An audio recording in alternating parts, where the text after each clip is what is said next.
காமராஜர் காலத்தில் ஒரு காமராஜர் வந்து நேரு போய் பார்க்குறாரு. நீங்கள் கூட கேட்டிருப்பீங்க. காமராஜர் போய் நேரு பார்க்குறாரு. ஏன் சோகமாக இருக்கீங்க? இல்லை, இந்த மாதிரி இராணுவ தளவாளங்கள்லாம் நமக்கு வாங்கணும். இந்த இராணுவ தளவாளங்களுக்கு அமெரிக்காவிலேருந்து வாங்குறதுக்கு நமக்கு கேரண்டி யாரும் பண்ண மாட்டாங்க, அந்த சிக்னேச்சரை யாரும் போட மாட்டாங்க.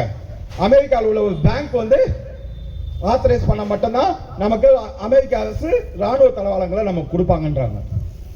அப்ப காமராஜர் நேரு என்ன பண்றதே தெரியும் குழம்பி பார்க்கும்போது காமராஜர் ரொம்ப சிம்பிளா சொன்னார், அவன் கடை என்ன இருக்கு நீங்க பாரு, அந்த கடையை மூடு, தன்னால வரும் சிக்னேச்சர்.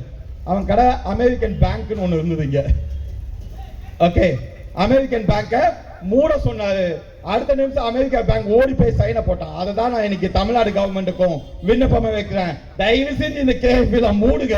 ஒண்ணு இலவால போட்டு சிக்கன் போட்டா போட சொல்லு, இல்ல தட்டுல மரியாதையோட காசு போட்டா கூட சொல்லு, மூடி பாப்கார்னை விற்க சொல்லு, மூடி பெப்சியை கொடுக்க சொல்லு.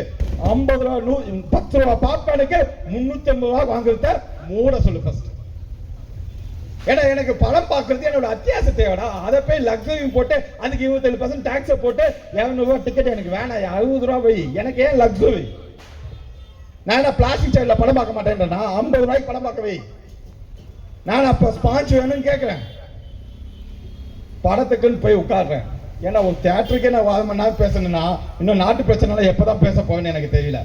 படத்துக்கு போய் உட்காரன்னா படத்துக்கு நான் 200 ரூபா காசை கொடுத்துறேன். ஏன்னா இங்கே நிறைய தம்பிங்களா இருக்காங்க, அதுக்காக இந்த சப்ஜெக்டை கொடுக்குறேன். 200 ரூபா நான் படத்துக்கு டிக்கெட் வாங்கி கொடுக்குறேன். பிவிஆரில் போனால் 1/2 மணி நேரம் விளம்பரம் போடுறான். 1/2 மணி நேரம் விளம்பரம் போடுறான். விளம்பரத்தை நான் பார்க்கறதுக்கு எனக்கு காசு கொடுக்கணுமா, இல்லை நான் அவனுக்கு டிக்கெட்டு காசு கொடுக்கணுமா?